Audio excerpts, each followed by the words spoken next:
First, the big story tonight continues to come out of the United States as protests have intensified against Donald Trump's travel ban from several Muslim-majority countries. The US president, however, is standing by his move, saying he's just making America safe again. But now he's also facing strong criticism from within his own party. In the UK, meanwhile, 1 million people, in fact more than 1 million people, have signed a petition saying that his state visit to the UK should be cancelled. Well, my colleague Namrata Brard now joins us with the very latest from New York. Namrata, we've seen the president waking up and tweeting as he seems to do every day. And this time he continues to defend this decision. In fact, saying in one of his tweets that there are a lot of bad dudes out there. We couldn't have announced this ban a week earlier. It had to be done the way that it did. The important thing, though, Namrata, is that people are hitting back and his own party is now hitting back. Yes, Nidhi, two basic flaws to that argument. One, he blames Delta Airlines. That outage in Delta Airlines, which is a technical problem, was on Sunday night, not on Saturday when that entire ban took place. And we reported on the massive amount of protests in JFK, New York, as well as hundreds of other cities. Now, what we know is the number that President Trump gives out of 109 people being held back temporarily versus the 375 that Wall Street Journal is reporting. The number could be far more. Many of them are detained yet. Is still also a big question mark. I also want to point out to President Trump now elevating his strategic advisor Steve Bannon in the position of Joint Chiefs of Staff. These are generals of national security in America. It's never been done before. This is a man whose alt-right extremist views against Muslims are well known and documented. Also, Nidhi, while we are talking, I've just got a text from Republican Hindu Coalition saying that they are fully supporting President Trump's ban. They are saying that they are going to be holding a press conference on Tuesday and talking about the way it affects Indians. But Republican Hindu Coalition and Indians for Trump supporting this controversial ban. Well, we have the Republican Hindu Coalition representative joining us in just a couple of minutes on the show as well. Namrata, thanks a lot for that update. This story is huge because it has an impact not just for the people who have been banned from those particular 7 countries that have been listed by Donald Trump's administration, but now with other restrictions that are possibly coming into place, particularly with visas that relate to Indian students and techies. This is something that is going to go way beyond just the Muslim ban that we're talking about. Hussain Haqqani, Pakistan's former envoy to Washington, D.C., joins us tonight. He is also now the director of the Hudson Institute in Washington. K.C. Singh, former secretary in the Ministry of External Affairs. Hardeep Puri, India's former permanent representative to the UN, is with us. Amy Kasman, South Asia bureau chief of the Financial Times, here in the studio with us. And we'll be joined shortly by Anika Arora, who is a member of the Republican Hindu Coalition in India. Hussain Haqqani, let me ask you first. There seemed to be some kind of a hint that Pakistan could be next in that list of countries that the Trump administration has disallowed visas to over the next 3 months. Are you picking up any serious talk about that in Washington? Very frankly, I don't think that there was any serious talk even about this current ban. The 7 countries that have been listed did not have even a single of their citizens. There are 1 million Pakistanis in the United States, their families, and there are people who are from Pakistan, from Saudi Arabia, and from these 7 countries that work for companies like Google and General. Mr. Haqqani, I really apologize. There's a problem with your audio. We're just going to try and fix that. I do apologize for that. And you know what you're saying, that you didn't think it was serious. In a sense, I agree with you, because if you look at the comments of the White House Chief of Staff, they were sort of made in a by the way mention. Hardeep Puri, on the issue of Pakistan, do you think that that's the next logical step that's going to happen, or they're just not going to touch it because the relationship with Pakistan is too sensitive? I wouldn't bet on Pakistan being included just as yet. Let us allow this to play out. The 7 countries selected are the ones, 5 of which have been subjected to military action by the previous presidency of Mr. Obama. 2 of them were under sanctions. Countries which you would normally expect to be included in such a list are the countries which have exported terror, but the governments in those countries have close strategic relationships with the government in Washington. So I do not think it would be wise to expect or that we should get excited about this. I don't see that happening. But of course, this is early days and the policy still has to play out. But if I were a betting man, which I am not, I would not think that other countries will be added on to this list as yet. Let us first see how this succeeds with these 7 countries. K.C. Singh, would you agree with that? And, many people are also pointing out that he's chosen these 7 countries. These are places, in any case, where not a lot of people were getting visas. It was hard for them to get visas, except probably Iran and Iraq. With Iraq, the US has such a close relationship. It's trying to fight ISIS in Mosul. Today, there's a report that the Iraqi parliament has said we shouldn't let Americans come into Iraq. Now, how is that going to work? That has catastrophic implications for US security right away. Nidhi, it seems this policy has been adopted. If you look at the order that on which they are basing it, the reasoning is threefold. The reason that 9/11 wouldn't have happened if visas had been vetted properly. Then they look at domestic law and look at international law.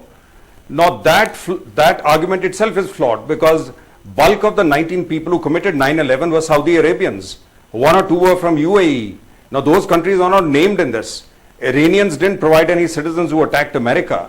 There's only been one charge that Iranians tried, there was a plot to assassinate the Saudi ambassador, but there is no charge at all that, other than very, very old Khobar Towers attack in Saudi Arabia, that the Iranians have ever attacked American mainland.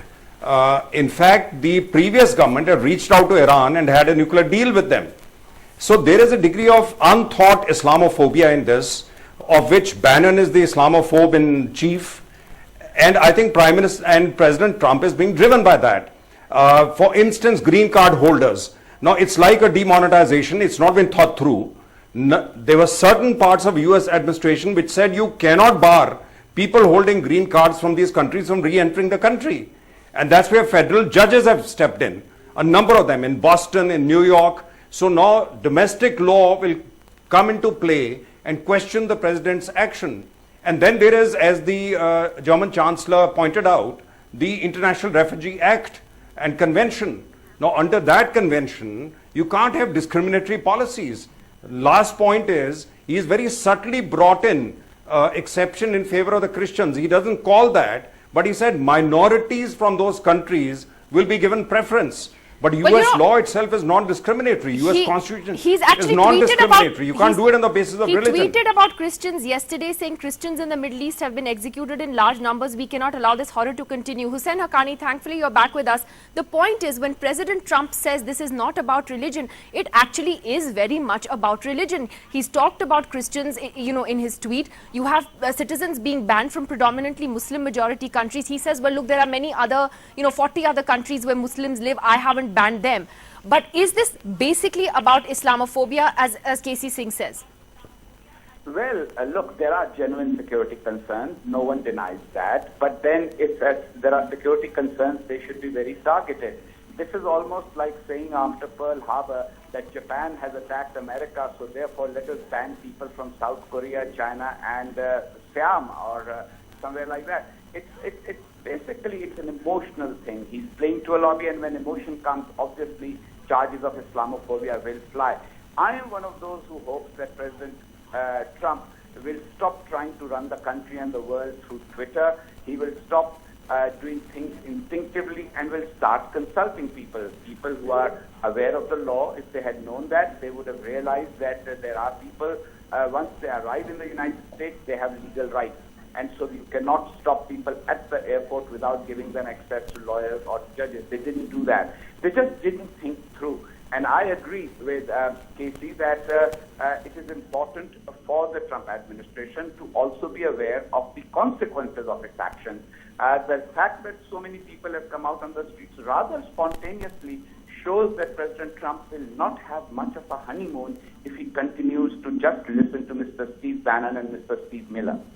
I think that's very important what you've said about the protests. And Amy Kasman, Perhaps that's been one of the heartening things to see over the weekend as these events unfolded, that ordinary Americans have just come out and come out in large numbers to protest.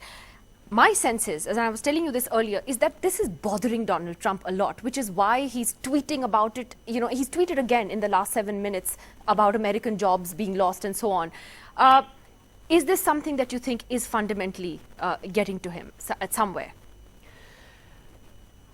You know, I really wouldn't want to try to get into the mind of Donald Trump because, you know, the kind of statements that he's made in his early interviews soon after taking office, where he holds this job which is, you know, full of responsibility with problems in America and the world, and the only thing he can talk about is his inaugural crowd. So I think that provides kind of an alarming indication as to his mindset. But I think what this, you know, whether he's bothered or whether he's not bothered, I think that, you know, what this clearly shows is that Americans are really, I mean, many Americans are really geared up for a fight over like core values of the country. I think of all the things that were most disturbing about what's happened over the weekend is the way that he like suddenly said that people who have green cards, which is legal permanent residence in the U.S., you know, could suddenly find themselves excluded, I mean, from the country and their lives if they happen to be overseas at the time that he signed that order. That is such a kind of a breathtaking assault on people's basic rights and liberties. And right now it's from, you know, citizens of these 7 targeted countries. But frankly, I think what a lot of Americans feel is if you can take away the rights of this entire group of people overnight with no consultation, with no due process, with no reason to think that any of them have done anything wrong, then everybody's rights are at risk. And I think people are really mobilizing because they see it as a very, very slippery slope. I mean, people, you know, this administration may want to remake the entire social fabric of America. And today it's these 7 countries and tomorrow it can be other people. So I think people really feel that there's something very existential at stake about the future of American society. And it's very clear that they're really going out there to show we're not going to accept this and just be quiet and let it go on like this. I have seen people here, Amy, commenting that it's, you know, this is something that is, you know, very much within the United States. The US has the right to decide who should enter its country and who shouldn't. And therefore, why should, you know, everyone else be, you know, bothered about what the US has done? But you see leaders from all over the world, from Trudeau to Merkel to the French leadership to the to the London mayor Sadiq Khan, who's issued a strong statement. I mean, do you think there's a moral responsibility for countries also to speak out and say something? I'd like to just say one thing to this issue of you know, countries have the right to decide who comes into their country, but you know, that's absolutely true. I wouldn't argue with that. But green card holders, you have already decided that they have the right to live in your country. You've given them that through a process and that is like very rigorous, as many Indian green card holders are well aware. And to suddenly say, now we take that right away from you, you know, overnight, not because of anything that you've done individually, is absolutely, I mean, you know, that is the beginning of the end of the rule of law and due process and fairness.